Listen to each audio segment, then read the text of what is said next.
Van juf Eetske uit Holm wie het woensdag een speciale dag. Ze werd in een hele mooie oldtimer naar haar squallen gebracht, want ze zit namelijk 40 jaar in het onderwijs.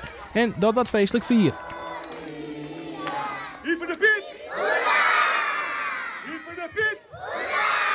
En nou dat ze het in Marm kunnen horen, Hyper de Piet! Haar squallencarrière brengt vanzelfs ook de nederige, bijzondere momenten mij en mij. Wie een jonkje die wil eigenlijk heel graag met juf trouwen. En dat zo dan, had ik mijn jiddy vierde. En toen kwam hij die dag. En toen zei hij eerst, maar dan moest wel de jurk onderaan.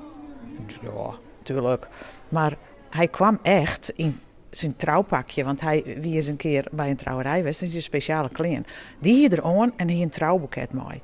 En hij komt de klas in en hij schudt mij en zegt, juf, heeft de jurk net aan?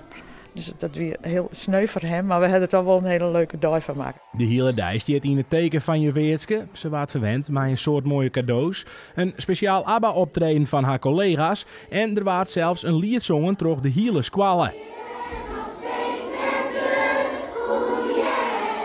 Heel bijzonder.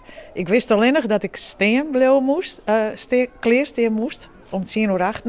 En verder weer alles geheim.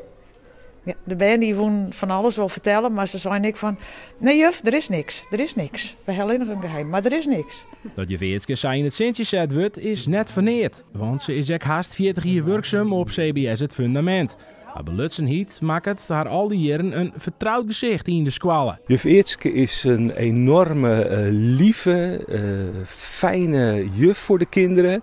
Die zorgt voor een stuk veiligheid, helpt in hun ontwikkeling. En zij zit in groep 1, dus zij is eigenlijk de basis van de ontwikkeling hier op school. Zij legt het fundament. Eetske is net alleen nog maar juf, den jonken is ze ook nog boerinnen. Ze verdeelt haar tijd tussen het klassenlokaal en de pleats. Soms is de combinatie net altijd heel handig, maar zolang het nog gaat en zolang ik het nog leuk vind, blijf ik nog terug in. Want ja, ik ken natuurlijk ook nog wel een periode tot mijn pensioen.